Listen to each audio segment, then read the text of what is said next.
So the next session is equally interesting. The topic is, if enterprise blockchain is the answer, what exactly is the question? I would request Hari to introduce the next speaker. Thank you. It was really interesting for me because on the one hand, I feel like I've got all of the really exciting topics in the conference. There are also all the topics that are the most hype associated with them, probably AI, blockchain. So I'm definitely really looking forward to this session as well. So World Economic Forum study in September 2015 predicted that 10% of global GDP would be stored on blockchain technology. So if you think about it, that's a pretty huge number for a technology that is just evolved very, very recently. And then in early 2017, Harvard Business School professors Marco Iansiti and Karim Lakhani said that there was an age-old debate about blockchain, whether it's a disruptive technology or not. And they actually made the statement that it's not just a disruptive technology, but more than that, it's a foundational technology. And the distinction is that disruptive technologies will enable you to disrupt an existing industry, whereas foundational technology is going to create whole new foundations for economic and social systems. So it is a technology that's got a lot of promise, but as with any new technology, I'm sure it's going to take a long time for it to seep into our economic and social infrastructure. While it's expected to alleviate the need of a trust service provider, and will predict, the predictions are that it will result in less capital being tied up in disputes. So in areas like contracts, in areas like real estate contracts, smart contracts of all kinds, non-profit organizations, I think it's expected that it will reduce the systemic risk and the risk of fraud pretty significantly and automate processes that were very time consuming and done manually. And as one of the world's largest, one of the largest companies in the world, or the largest company in the world that does a lot of work with suppliers and with vendors across, I can personally attest to how long it takes us at times to negotiate contracts, and the amount of technology and capability we have to be putting in place in order to ensure that there is no fraud and that there is auditability and compliance and governance. And those are all areas where, for Walmart as a company, I personally see that blockchain as a technology can revolutionize the way we do business. So there's very many use cases, and our next speaker, Jitin Chandani, is IBM's blockchain leader for India and South Asia. And in this role, he is responsible for helping clients enable the capability and strengths of blockchain in their current environment to drive business growth and future opportunities.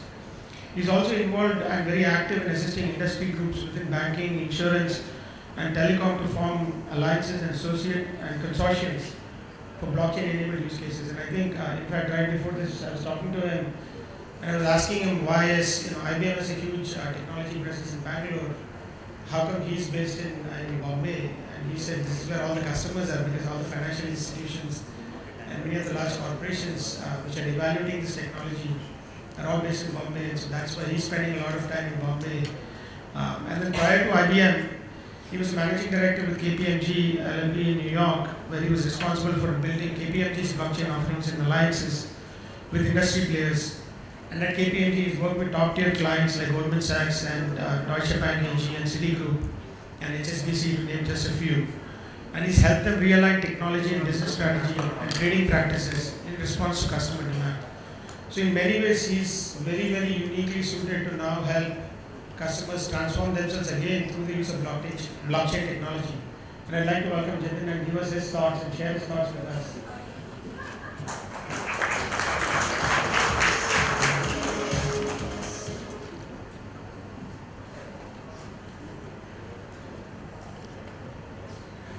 Hello everybody, and again, Aslam, thank you. And thank you for that really elaborate profile. Thanks, Sri. So again, as I said, I lead blockchain for actually IBM for India and South Asia. I've been involved with this technology for about, I think, for 4.5, 5 years.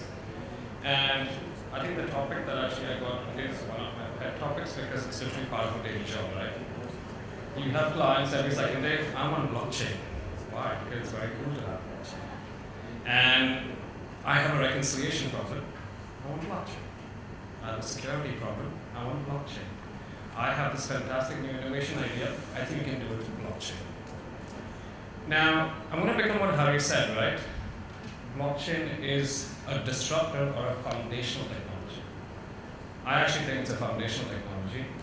And as the line for NASSCOM is leading or understanding what the new normal is, let's just for a minute spend about 1 minute on what you call normal.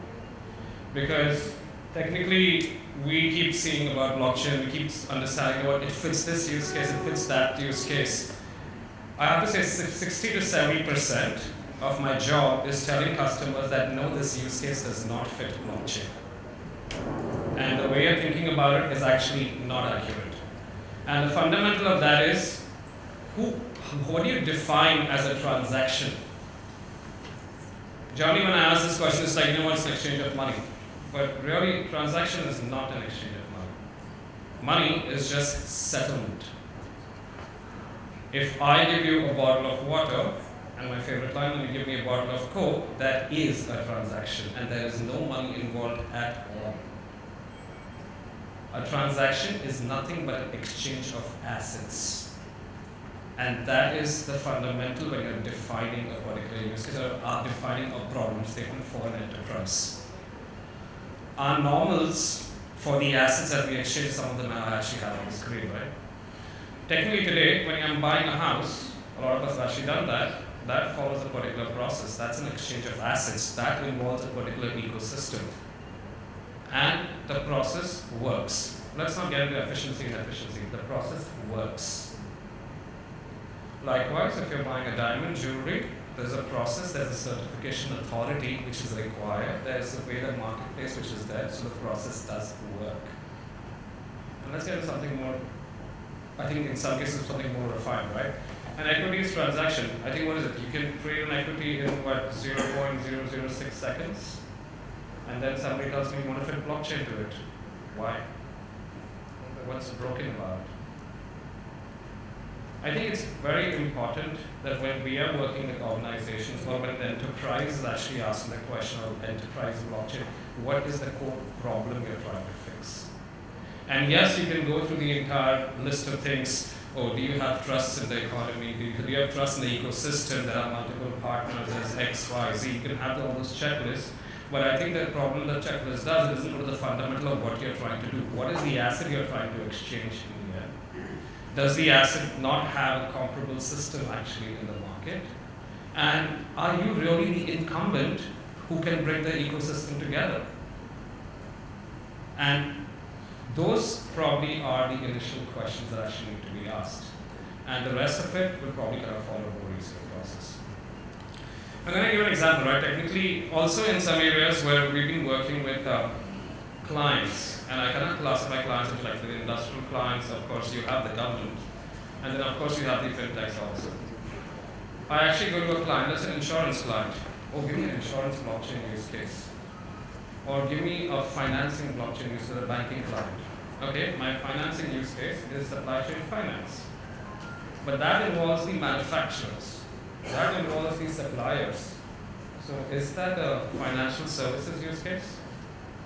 Or is that an industrial or corporate use case?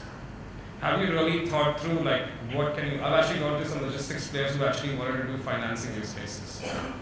I think the problem is to basically see if you can adopt blockchain, to see if you can really get the value or benefit, you really need to kind of go to the bare bone basics. And I think that seems to be the exercise which I think most of the participants do not fail to do. And IBM is guilty also. Our propaganda is about 600 to 800 blockchain use cases. How many is production? I think the media actually knows it, but it's public information. That's what we also did in the first 2 years. We realized that just because it smells of an ecosystem, there is some disintermediation required.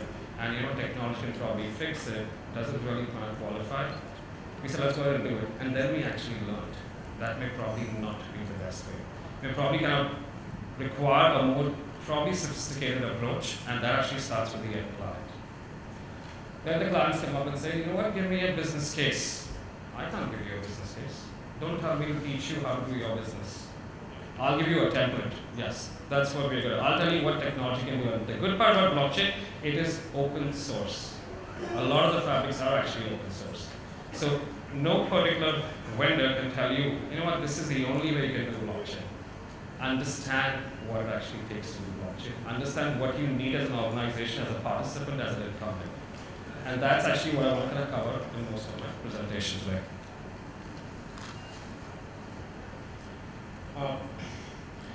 This is actually what I think. This is actually a chart that actually McKinsey put up, right? And McKinsey started off with saying, yes, you actually have about 10,000 of whatever number the use cases. It was the hype cycle. Yes, everybody talks about the cryptocurrency use case. Technically, that is the most successful use case, but actually one or two of them. And then gradually use cases are going to reduce to actually come up in production. Yes, we are seeing that. Most times what you're reading is the successful use cases, but corporations, massive industry corporations have taken a step back also. Why? Because the exercise of quantifying what my ROI is, quantifying if this use case actually fits, if the use case actually has legs, if I can anticipate the technology growth over the next 5 years to sustain it, was not actually done initially. And a lot of these are very famous capital market settlement use cases that do not go anywhere. We also had organizations, large corporates, global large corporates, who actually wanted to do internal use cases. I have multiple subsidiaries, they're spread all over the world, and we do reconciliation, it's a problem. And we don't think an MDM solution actually works, we actually think a blockchain is going to be the best solution. They don't know anywhere. Again, what is the benefit analysis that you actually do? Have you gone to the bare bones basic? In the last 1.5 years, from the 5 POCs, productions, and implementations that we've actually currently doing or have done, I have to say 50% of my engagement time was actually defining the use case. It was actually justifying and going to each ecosystem partner that, guys, listen, what exactly is it, what I'm trying to solve. The most famous story for IBM actually is at Walmart, right? We talk about the food platform, the farm to fork. There are about 9 participants in that use case. Yes, there was actually IBM and Walmart went to each participant. Tell me, farmer, what's your problem? What exactly is the paper trade over here? What exactly is the solution you're trying to solve? Do you really need IT? Do you really think you can work from your smartphone? Can I actually work off your Excel, your Tally, your ERP, your core banking systems? Can we actually enable that level?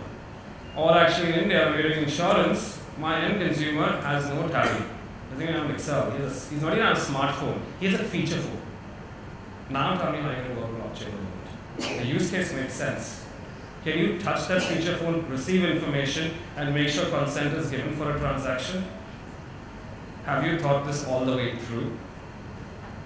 And the way we actually have pretty much seen our phase cycles, or the way we've actually seen these transactions actually go is, you start with a business case, okay?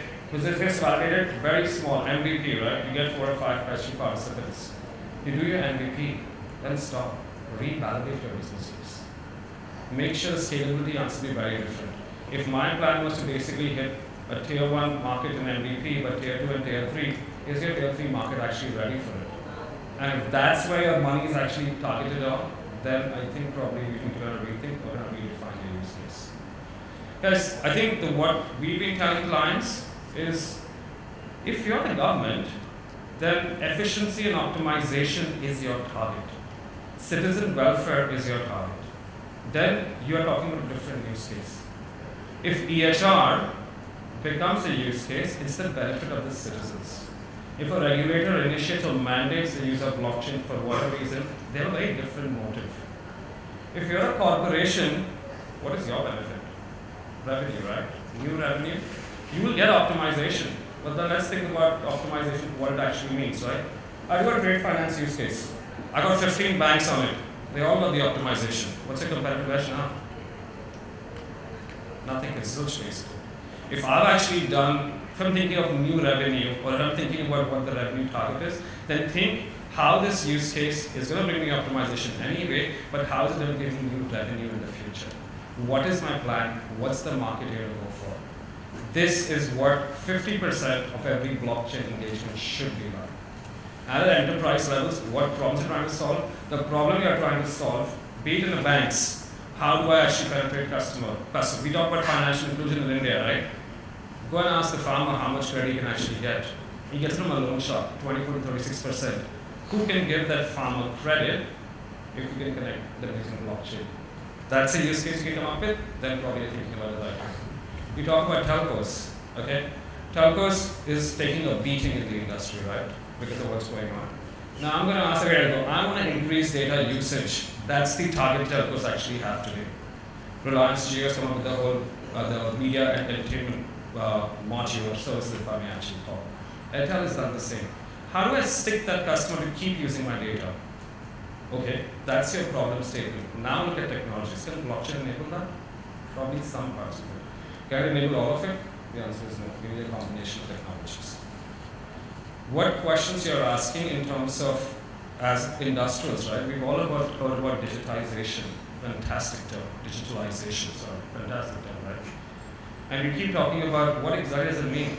I create an app, we can use the app, it's fantastic. Now, if I can create the app to execute whatever transaction or process in like 30 seconds, but it takes 2 weeks, then that's not digitalization. And that's not customer stickiness. Digitalization is making the data actually smart and actually work for you. And the reason why historically solutions haven't worked is you've always looked within your organization, right? As I said, I want a reconciliation problem. Let me get this new engine. It'll reconcile all my systems and invoices. I have a trust problem, and you put more controls in it. Blockchain is actually asking you to change your approach. The new normal is you cannot think of just about yourself. Think of the ecosystem. Think of the collaboration. Think outside your organization. That is the first step one. So if you want to do enterprise blockchain, what's the first thing? Think outside. And this is not outside the box. Look at your immediate ecosystem. What is the problem with your suppliers? What's the problem with the other logistics players, with your banks, with your end customers? Define that first, and if you cannot solve it using blockchain, don't force fit. Absolutely don't force it. And I think when we're actually seeing failures, or in some cases slowing adoption, this is force-fitting logic. Why? Because blockchain is good. It's actually good to say. We've actually seen situations which probably internal organizations have done actually internal usage with 3 systems. It's on blockchain. Fantastic. What next? Nothing. That's it. If you're defining a use case, define a roadmap that's probably about 2.5 or 3 years out, and then let's pursue on that. Because the technology is adopting. Technology is actually changing. And we as vendors of technologies, the IBMs, the fintech ecosystem, the Microsofts, the Ethereums, everybody is trying to collaborate and make it easier for the ecosystem. Things like interoperability are being resolved on a daily basis. Not a direct approach, but yes, that is work in progress. But just because the technology will do, I think the problem has to yet come from the industry. And as a result of these issues, I think we've decided to change our approach, which I think in some areas is what I think will be a good adoption if somebody think about it. It's not a prescriptive approach, but it's an idea that is actually helped us get more success in the last 2 years than in the last 4 years, basically. Now, this is the traditional slide. Attributes for good blockchain use case, enterprise impact, custom system, blah, blah, blah, whatever else. Okay? But how do you actually qualify when you're thinking of a blockchain use case as a corporate? And let's kind of run through a few examples also, right? The idea of trying to put a use case or trying to basically solve a problem, let's first start with the process. And we've started identifying process into 3 categories. Okay? Your value services. Take an example, I'm a bank. I give loans. That is a process, that's my revenue source. What can I change in that loan giving process or in the financing process that will probably give me more customer penetration? Okay? Can transparency help in my current process? Will that change anything? Will visibility change anything? Will I be cross-sell to the customer actually more? Is it only one business or is it additional business that can benefit from it? More importantly, who's my ecosystem I'm actually working with? Can I actually bring them together? Am I the actual incumbent in the market? Is there going to be a regulatory consideration? Is there going to be a compliance consideration? There's also a lot of beating up of the regulator in blockchain, right? Regulators are not being clear. Regulators are not being clear. I actually don't agree. Regulators are very clear in some cases. The whole idea of, oh, you know what, you can't digitize these documents. Which documents you can't digitize?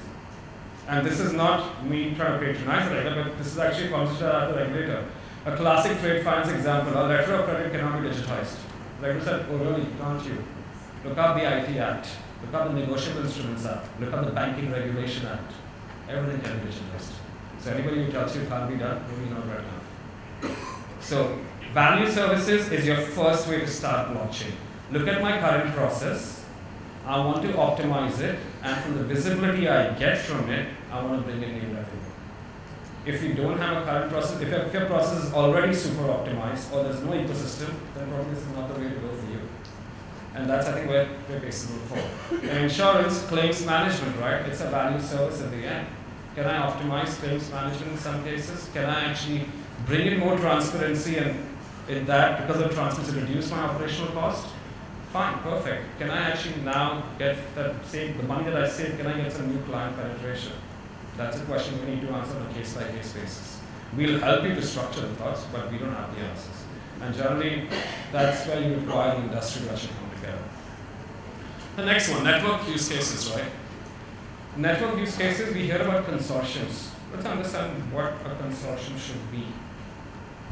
If I'm in a supply chain use case and I'm the bank, and you're a manufacturer and you're a supplier and somebody's logistics say, that's not a consortium. Okay, that is not a consortium. A consortium is peers. Trade finance, all banks coming together and forming a network is a consortium. A remittance network, and what Ripple is basically got is a consortium. Peers have to come together. The vendors basically are basically suppliers of technology in some cases. Why is this important? Because when you're defining a consortium, it's very important to get the like-minded participants with a common problem. Otherwise, if my problem is the loans business and your problem is actually the equities business and we both are the banks, you're not going to get anywhere. So define your consortium properly. Make sure your governance is set up correctly. And if you get answers based on that as a problem you can solve, then that could be an enterprise blockchain solution.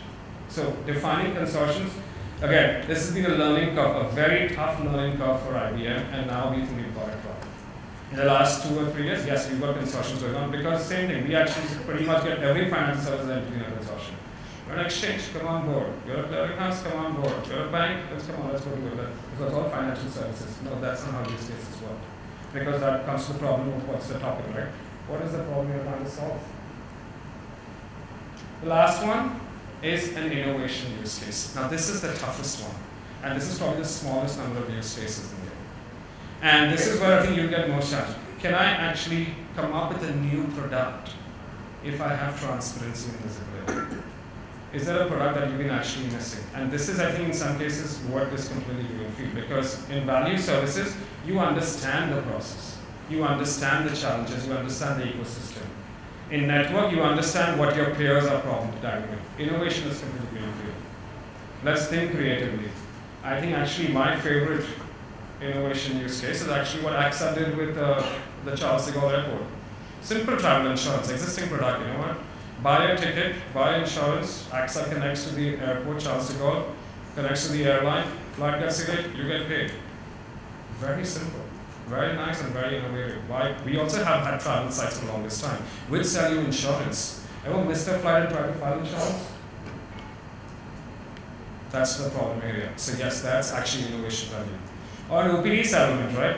I take my multivitamins daily, so I actually buy them on a monthly basis. What about an OPD use case that could actually work?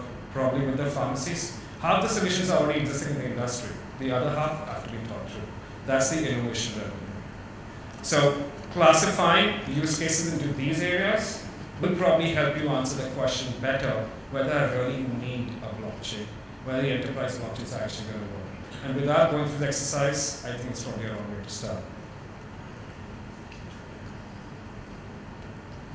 Okay. Also, let's talk about the challenges, right? There's also the technical challenge and the non-technical challenges. I think what, of course, I haven't seen is the industry challenge. Knowledge is the biggest challenge that you have in blockchain. And knowledge is not just understanding blockchain. I think India, and I really mean this, India is far ahead in terms of understanding blockchain. The level of sophistication, the level of understanding and in-depth, what I've seen actually over here is incomparable to all the other places. And that's great. The idea of not everybody has all the answers. Can somebody run you through as to the best blockchain solutions today? No. So that knowledge is yet actually coming. But explaining and understanding to some of the decision makers how this is going to influence will come from you defining the right use case. And this is a constant work in progress. Stick to a few sources. Get those sources to explain to you how it actually does work or why it shouldn't actually work. Stick to the main You have to understand when you're kind of thinking of certain fabrics or thinking of certain solutions, don't just think of the problem in hand right now. Okay, I have this fabric, it works perfectly for this use case. Perfect, I want to take an enterprise. We've got enterprise now. It's 6 months. Who's going to support it? Who's going to maintain it?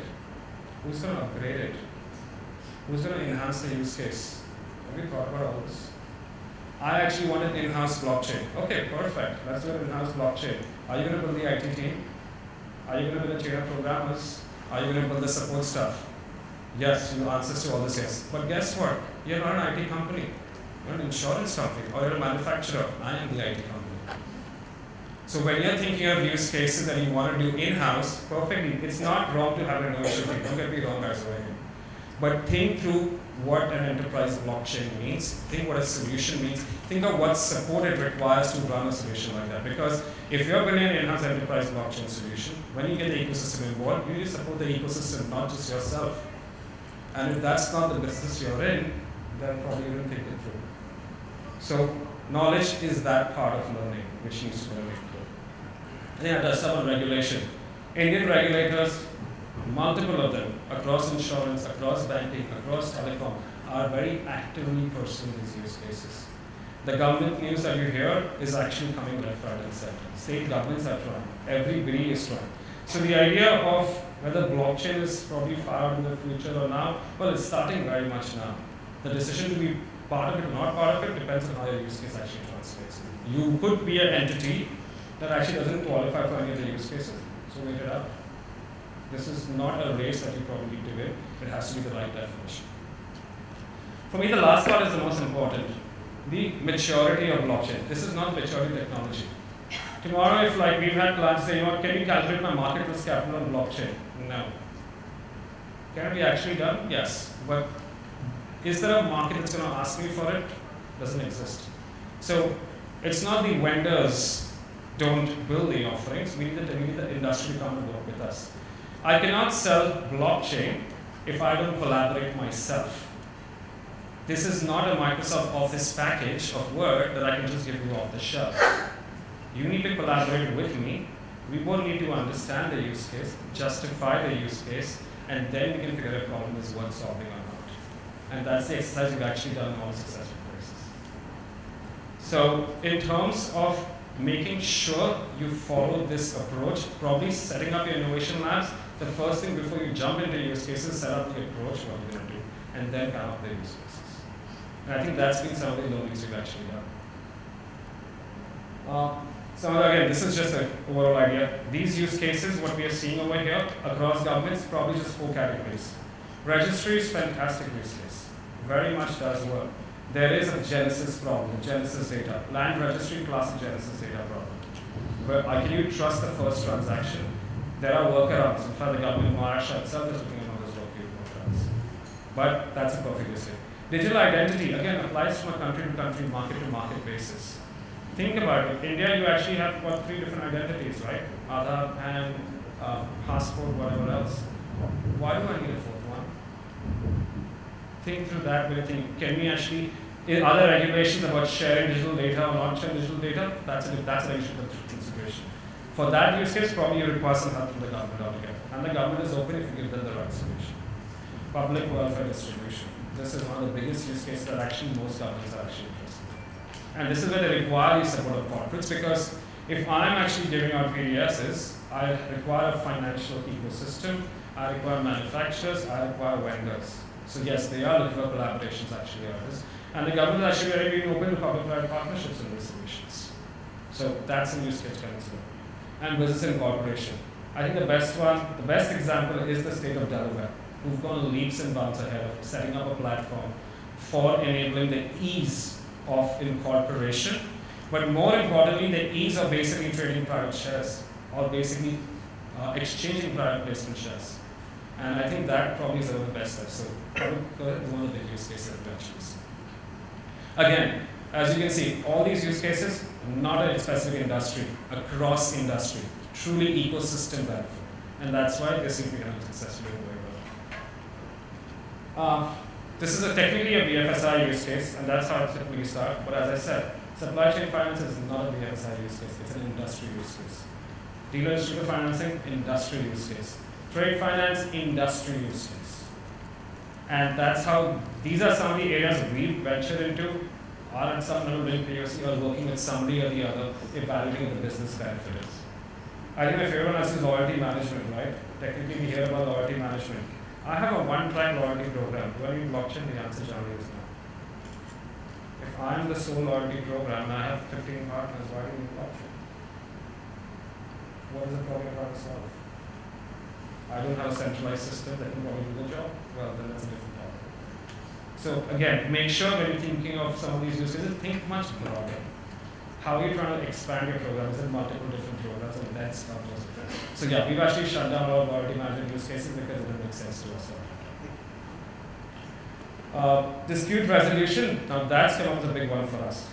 Because across corporates, invoice management, especially with GST coming into play, when working capital is getting stuck, that's been a big area of expertise. That's been a big area of growth actually for us. That's what everybody's asking for solutions. Do you have a procurement problem? Yes.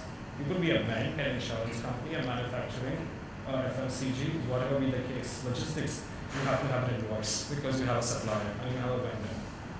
So, how much money is actually getting stuck for you on a percentage basis on just disputes? That's one variable. If the invoices with a typo, their GST is getting stuck, that's another working capital variable. Do you have those variables before you want to start? Get those numbers and that will probably be the best way. Enterprise blockchains are a reality, but the right problem definition is the important process.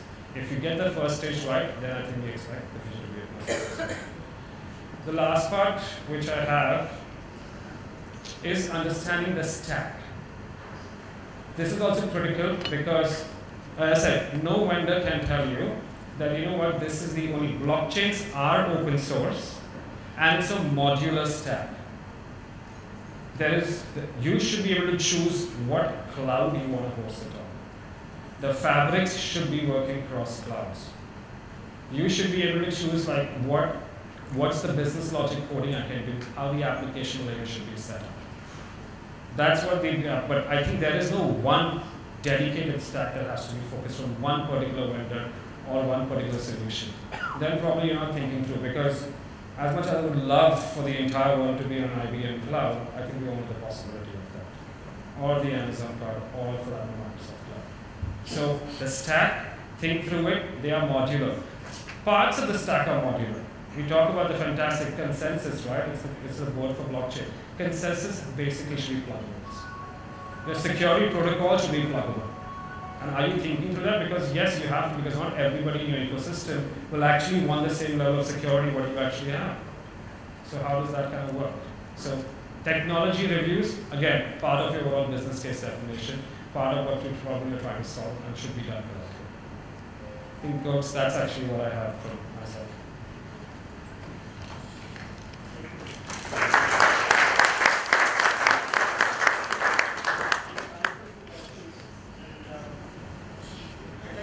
By just asking you, you talked about the fact that use case identification and ensuring that the use case is actually in alignment with the technology rather than just going with the technology because it's cool is very important. But once you agree that yes, it does make sense for the enterprise and it's a valid use case, are there consequences or challenges in the actual adoption of the technology itself? What are some things that companies or enterprises have to watch out for once they get into the implementation journey?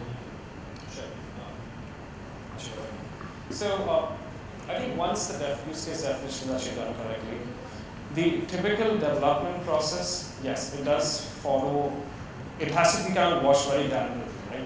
Technically, when I'm building a blockchain, I want the solution to be scalable, right?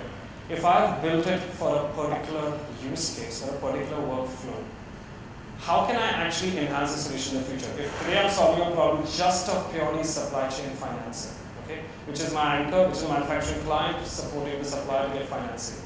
The other end is the dealer, right? Even he requires financing. Can I actually take the same solution and move it forward and just add an additional business player, a very different business player? If I'm doing trade finance and I'm just solving the documentation problem, well, in the future I want to add a logistics guy also to it, or the ports, or the customs. Have you thought when you were developing it, what really goes in the blockchain code? What really goes in the application layer? what really goes in the security layer. And that's a learning process even for a firm like IBM. I think as we build these solutions, and as I said, blockchain is collaborative with us because we go to clients, let's debate this, okay? Let's debate what should go in the code, what should go in the application, what kind of flexibility is required. And I think this is what's going to continuously keep evolving at this point. Nobody has actually owned it at this stage. Any questions from the audience? Yeah, I'm Giridhar here, First American. You spoke about a genesis problem in the land registry using a blockchain. Can you expand on that, please? So I'm actually going to explain an example then. I think Telangana is probably one of the first few states. So I think typically the idea of blockchain being used in asset provenance, combined with Telangana is I need to kind of define from the land registry use case, I have made a sale of a particular asset. And there has to be an owner of the asset who sold it to me or we exchange the asset using whatever intermediaries or ecosystem.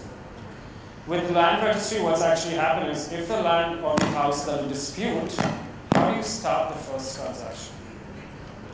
Now you have some of the new states saying that we will go back 40 or 50 years, don't quote me on the number, where we've gone back and tracked the record and we have the first ownership land data. And we have the entire history of how the transaction is passed hands. So today if you want to trade this piece, then we can go forward. But without that piece, how are you going to start the first transaction? Suddenly you're going to have two systems, right? These are from land or basically house assets where I have the old data, where I have the ownership group going back dated whatever number.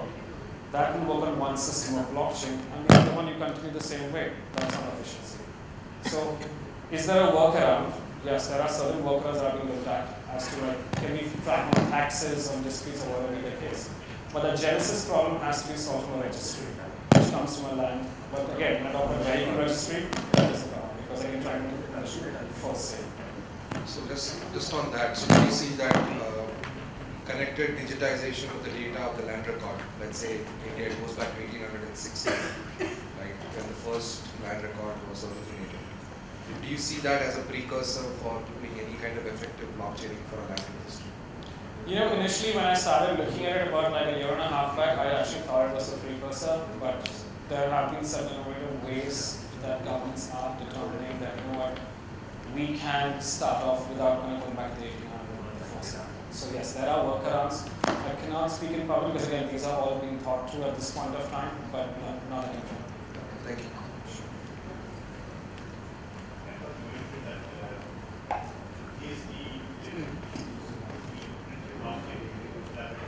Sure. So, as I'm definitely not the expert on GST, but I typically understand the process is very simple in GST. Right? On the 10th, me as a manufacturer, me as a supplier, we all put invoices.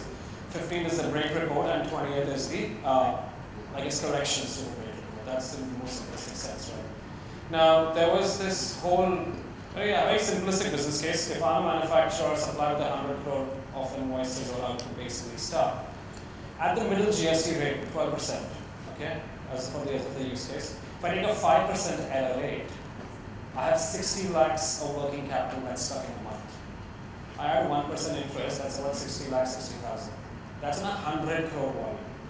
I add more zeros to the 100 crores, I'm adding more zeros to 60 lakhs also. Suddenly I have a working capital problem. If I'm a small supplier, and 100 crore actually I think is smaller, and I have 60 lakhs that's actually stuck. Why? Because a typo, because somebody changed or something got changed or retroactive pricing get updated, that resulted in me getting 7 working capital. And working capital for small suppliers, the MSME is the biggest pain, right? I can double my production cycles in that. Now, can I actually use simple purchase order data points and invoice generation on blockchain with agreements? We agree that this was the purchase order, we agreed the price regularly gets updated, things get confirmed, and the invoice is an auto-generated invoice, which is basically a product of purchase quantity into price. That's what invoices actually are, right? If I have the entire transaction that's been validated, corrected, and all, then just generate the invoice from the system. Both of us get the same invoice. If both are the same invoice, there is no break. You're sending to GST systems already pre-reconciled data. And this is an active use case that we are actually working. So that's where it's becoming a big thing for us. That's what it is. What are the key security considerations for a blockchain? So the key security considerations, of course, the one thing that's basically coming for us is we don't have all the clients who are ready to kind of do a purely cloud-based blockchain. So yes, we're doing something in banking, and one bank is like, no, nothing happening on the cloud, I want an on-prem box. Now, keeping the performance aside, I cannot guarantee what's actually happening on your on-prem basis. So a true blockchain, yes, should ideally work on the cloud. I won't say true, but an efficient blockchain should technically work on the cloud. But if you are coming to the point of having an on-prem setup, then I think that security considerations become a problem. The secondary becomes like, there are certain areas of companies which basically are not open to using typical fabric or the enterprise solution-based security basis, right? The idea is that, no, you know what, I want a separate HTML module to be installed on my particular node or across the solution. Now, what's going to be the performance? I don't think the performance compromise over that is something we are trying to iron out. Beyond that, I think in a simplistic blockchain, other than the weakest link problem, I think we are actually pretty much not really faced much. Keeping that in mind, do I really have a 1,000-node blockchain today working other than Bitcoin? That's a private blockchain. My answer is no. So I don't think we need some time to kind of evolve and see what the actual challenges come out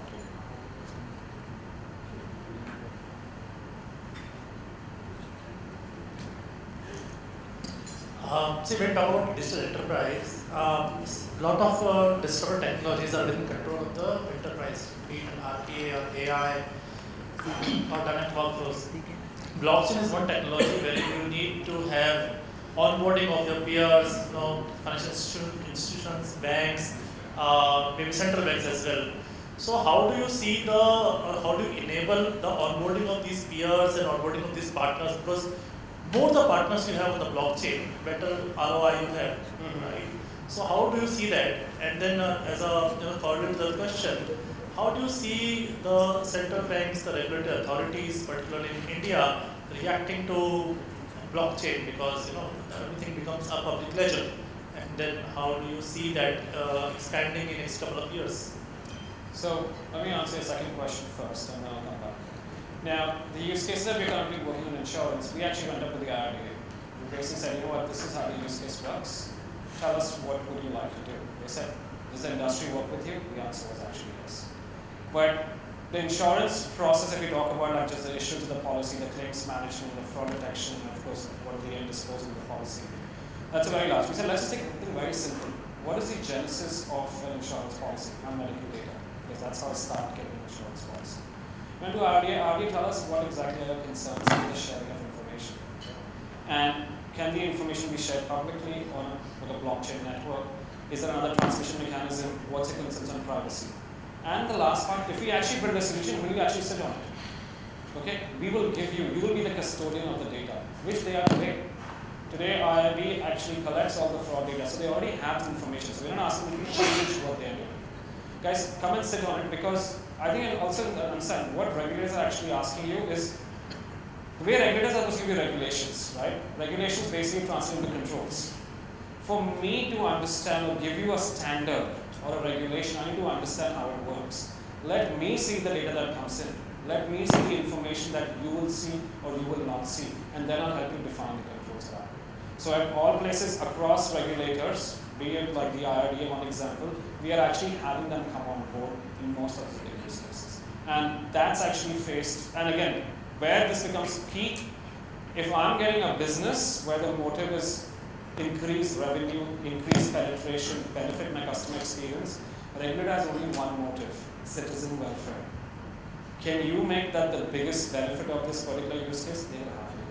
So as I said, regulators have actually been supportive. I haven't come across, luckily, in the last 2 years, any regulator who said, no, this is not going to work out for me. Now, our first question, how do you bring them? You start small. And this is where I think, take every production blockchain together with a pinch of salt, right? What do you define production? It's a 10-step process, okay?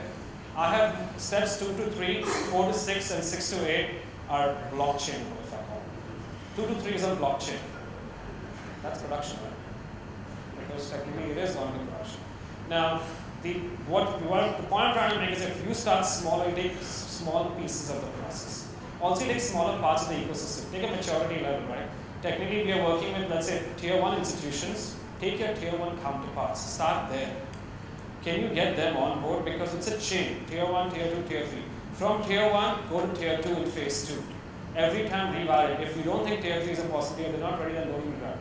If on day 1 you're trying to basically get tier 1, tier 2, tier 3, then good luck. I actually have to yet see successful use case going on that. Or that probably requires some kind of innovation. So start small. Most of my initial phase 1 MVPs pilots have been a max of about 8 participants. Phase 2 have gone to like 25, 50 or whatever, but the phase 1 has purely actually gone to participants. There's a question here. My question is that when the computation power will get multifold in future, do you see any risk? There's quantum computing, of course. So, do I see a risk? I actually want to say that at this point of time, right, quantum computing technically, yes, I suppose we said that it could break blockchains. But I think quantum computing is probably some time away at this point of time. Now, would at that point of time security protocols get better? We can hope. Let me use a different analogy, right? Today we say blockchains. Blockchains are unhackable. Why? Because what's being hacked is the protocol, right? It's not the underlying blockchain. Today I can say blockchains are unhackable. If I had a 1,000-node blockchain, nobody's actually had the 1,000-node blockchain at this point. So today the answer is very concrete, I can say. Quantum computing is so far out that today I don't expect a problem. Do I say that 12 years later or 10 years later it's going to be a challenge? Probably yes. It's too, for me personally, not being the expert in quantum computing also, yes, I do anticipate, but today I can safely say that it's a few years away. And if blockchain will evolve the way TCP/IP evolved, then I think we'll be at par. So I think it should be okay. Thank you. Sure.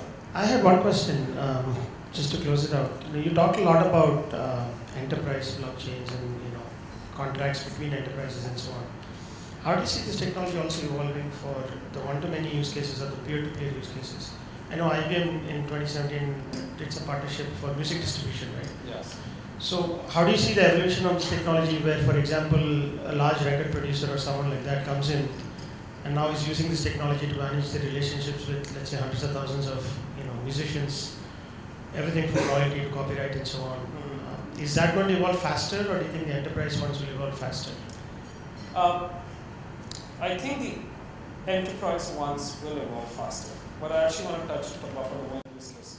Now, I think for thinking to the whole digital rights media management use case, or just ad selling use case, or any kind of media distribution use case, I need a transmission point. And I think that's why we're working with some agencies which basically touch every dimension. Simple, telcos. Everybody has a phone.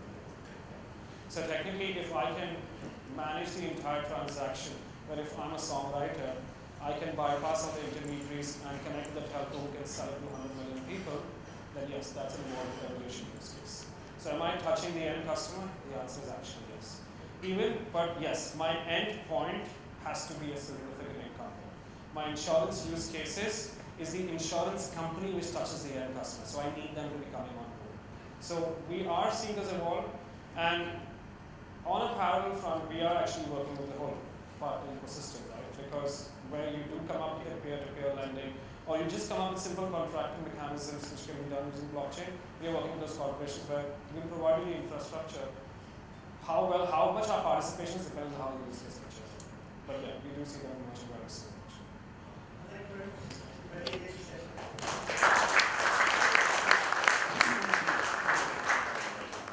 Thank you so much, Jiten. Hari, I would request you to present Jiten with a token of appreciation.